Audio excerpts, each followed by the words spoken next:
What's up, everybody? Welcome back to another edition of Stories with Mr. Ahamad. Thank you so much for joining me here in my home. It's always a pleasure to have you here listening to me talk about books. Now, y'all know I love a good book. I love to read anything I could get my hands on, especially if it's about black and brown people with some beautiful representation. But growing up, I wasn't so much into books. I just read them because I needed to get a good grade. And if I got a good grade, that meant my dad was going to get me the next game system or a new addition to my video game collection. So guess what? I was reading. But when I wasn't reading those things, it was about comic books for me. Man, if Spider-Man or Wolverine was in it, I had it. And I read it from front to back, 1 time, 2 times, 3 times, like I was all about it. So now that I'm older and I know what I'm really into as a reader because I know my taste because I've read enough to sort through those things, what I've realized is that when it comes to comics, now I'm looking for creativity. But even more so, I want to see some good representation. And as of late, one of the best ones that I have come across for that is by Jamar Nicholas, and it is Leon, Protector of the Playground. Such a fun book. If you like things like Kids Next Door, if you enjoyed Recess, if you even liked Hey Arnold, right? Anything that featured a group of kids doing very childish things and using their imagination and having fun and being adventurous, then this book is going to be for you. Leon is this young kid, and he's black, so that's a plus, gotta get that representation in. And he is a superhero from what I believe is a family of superheroes. Got himself a super suit with some super technology, has someone there to guide him and be like his Alfred or Stick or whichever comic mentor you want to use, Splinter, right? Love the Ninja Turtles. Anyway, Leon is a kid. He has these powers. He has this role that he serves in his school to be the protector of children from bullies. And from, anything that's adverse that is going to cut into their time of them enjoying themselves, having lunch and playing. Leon is there to make sure of that, right? That they get to do those things. And he does it in such a fun way. And over the course of the book, he goes from, being arrogant and thinking like, I'm the protector, do what I say because I'm the hero, right? It's about me, to being more responsible and learning to lean on people. Standard superhero stuff, but told in such a fun and creative way that I just gotta give it up to Jamar Nicholas. Now, if you've been here before, you know that I've covered his graphic novel work on Fist Stick Knife Gun by Jeffrey Canada, and that was a very serious book. So it was great to see him cut loose here. It's such a great book. Very fun, very creative. There are hints of Batman. There are hints of like Justice Friends from back in the day, right? Because Leon has his own cave with a supercomputer, and then all the bullies meet in like a treehouse or something like that, kind of like the Legion of Doom. And it's very heavy on superhero plot, but it's so fun. It's a nice, easy read, very creative, very fresh, very enriching. And I think what I love so much about this is that it welcomes black and brown kids into a community that isn't always for them.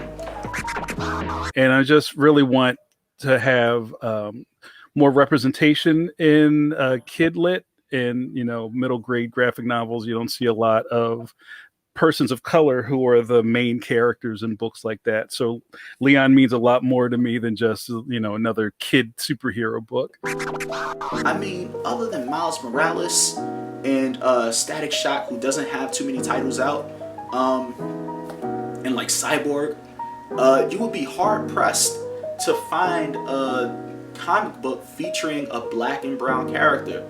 Oh, well, there is Miss Marvel. Kamala Khan is killing. That is a great read if you haven't read that. But other than that, this is awesome because you get this kid. He's black, and that's not the central component, but he is a superhero that happens to be black, and that's some great representation. And it's just so fun, so creative. I love it so much, and I want more people to read it, even if it is for younger ages. It's good to cleanse the palate sometimes with something that's lighthearted and creative like this, because it feeds into you and your own imagination, and it informs you of what can be done by an author, by an artist on the page for a particular audience. Y'all know me though. I am heavy on not just introducing new books, but explaining how we can teach them, and how, if you are the reader, we can take it from the page to your mind and connect it to the world. So I'm just thinking of two things right now. For one, you can go through this book and just identify the references that are in there, because they are so fun. Have students take these references and then compare them to references made in, shows like Powerpuff Girls, Dexter's Lab, Danny Phantom, Life of a Teenage Robot, Fairly Odd Parents. Like, get wacky, get zany with it, because this book has so many different inspirations and it's so creative. And to take this and then compare it to other forms of creativity would be a fun activity for the students. Another thing that you can do that I think would be awesome is that if you broke the students into groups and you had them create their own like 5 to 10 page comic. Now I know everyone can't draw, but that's why they work in teams. You get one person to write the story, one person to do the drawing, one person to do the like inking and coloring. You get another person to do lettering, and then you put it together. You get them to publish it like online or something. And if they can't draw, they can use like Bitmoji or those other apps that are out there that allows them to create it on the computer. But get them working together. And the reason why I want them to do that is because there's so much that went into this. And Jamar Nicholas did it all by himself. He did all of it, right? I can't express that enough, because for me, I used to draw. I love to draw, and I wanted to be a comic book artist at one point. And for me, like after the penciling, I wanted nothing to do with the piece. It just took too long. You tell me I had to pencil it, then trace it, and then ink it, and then color it, and then it was just too many steps. So for him to do all of this, and to receive so many accolades, because he deserves them, it's just phenomenal. So while the students are going through that, not only do they get to be creative, not only do they learn about publishing and they get to put something out there that their peers and the community can view, but also they get to learn about like entrepreneurship and business. Like, what steps do you have to go through to create something like this, to put it out there, and then to market it so that you get a return on that investment of your time and creativity. And then on the flip side, it's important that students know that if they want to be creative, they can be creative just cause. They don't always have to sell whatever it is that they're creative to. They don't have to feed into that capitalistic notion that like whatever your hobby is has to become your income. No, if they want to create just to create so people can view it, have at it.